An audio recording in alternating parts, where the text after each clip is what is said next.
It's like 2D men in tights in a morality play of good and evil is super nerdy, but like 3D men in tights in a morality play of good and evil, is it not nerdy enough? Like, right. I don't know. As a fan of like tokusatsu stuff, so like Ultraman, Kamen Rider, Super Sentai, and all that stuff, like it spoke to me on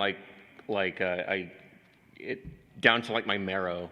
So, I mean, it's just something I've never gotten out of my system, and that's so weird to me. Please come to DragonCon at some time. We will welcome you with open arms. Well, and Matt and Ken, I kind of want to ask you guys, we're talking about wrestlers, kind of being stigmatized, but you guys are obviously big, notable wrestlers. Do you guys ever feel that stigma in the entertainment industry? Are there guardrails you feel for you? I think so. I think there still is. There's still that stigma that wrestling is fake for some reason. But of course it is. We tell stories of good versus evil. It's like Iron Man's fake too. Yeah, like all these superhero movies are fake. In front of a live studio audience. What? Yeah.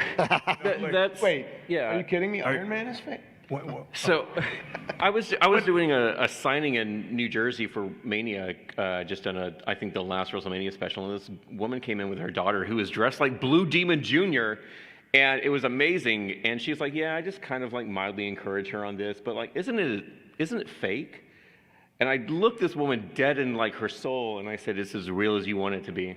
That's right. And that's how I still feel. Like it's as real as you want it to be. From like a kid level who doesn't understand to adults who are like, "Yeah, this is really cool shit." So yeah, it's as real as you want it to be.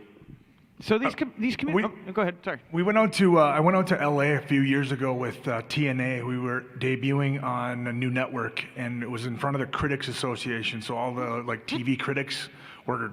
You'd give like a 5-minute presentation, and then you did a 10-minute Q&A. And the questions that we fielded from all these critics were just they didn't like wrestling. They didn't appreciate the fact that we were there. So, as a former member of the TCA, I apologize. One of my favorite things that I get to do is, the story of Headlocked is a theater major who drops out of college to chase his dream of becoming a wrestler, and we do these Norman Rockwell covers with Jerry, and so people come up that have, don't like wrestling or they have no idea or whatever, they see the covers and they're like, "Oh, is this old-timey stuff?" And then I'm like, I explain the story to them, and I'll get people to buy them that have no interest in wrestling. I'll always tell them, like, "Did you watch Rocky, right?" I'm like, "Yeah." I'm like, "You watch boxing on the reg?" "No." "Okay, it's the same thing." So then, like, the people will buy it and they'll come back and like, "Man, I had no idea, I had no idea that much went into wrestling or whatever." Like, and that's pretty cool. Like, that's always kind of what I wanted to do, was sort of, be somewhat instructional and kind of hide the medicine in the food, so to speak. You tell a fun story, but then you kind of drop a little bit of knowledge in there while you're there. But I mean, I do like to think that I've not converted a couple people, but I've definitely converted a ton of wrestling fans towards comics, which is neat. But I've definitely converted some people, or at least had them gain more of an appreciation of wrestling. I'm definitely going to give you a rec list, Ken, if that's okay.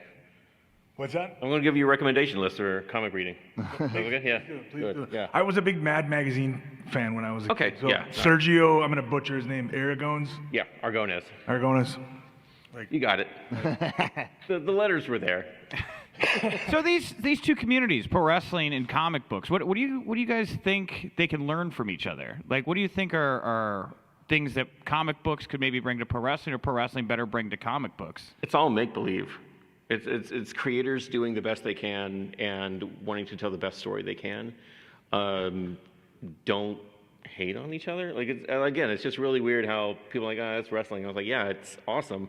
Sorry you've never felt anything, watching wrestling. That's on you." I try not to get too emotional watching wrestling sometimes, but that's on me.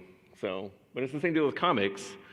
Like, yeah, if you don't feel anything reading Batman, that's fine. But there's like a myriad and plethora of good comics out there across the board from all genres. So if you don't like, it's the same deal with wrestling. If you don't like death matches, that's fine. There's going to be something else. There's going to be a wrestler and comic for you out there. Yeah, definitely. There's like the mainstream comics, there's the underground comics. Same with wrestling too. There's those big companies like WWE and AEW, and the smaller independents. And who's to say like what's better? It's really what your preference is, And you could like both, and you could dislike one thing and like another thing from the other. It's whatever you like. There's no rules to what you could be a fan of. the thing that has always been interesting to me is wrestling and comics are so similar. Like, obviously, to me, as what they're telling you or what they're showing you in terms of like superheroes versus wrestlers, but like as businesses too. Like, for so long, when people say that they're a fan of comics, they're really a fan of superheroes. Like, if you say, "Oh, what's your favorite comic book movie?" Like, nobody's like, "Oh yeah, Road to Perdition, I love it," you know, like, or Ghost World or History of Violence, you know, like, "Yo, Green Lantern." Actually, nobody says Green Lantern.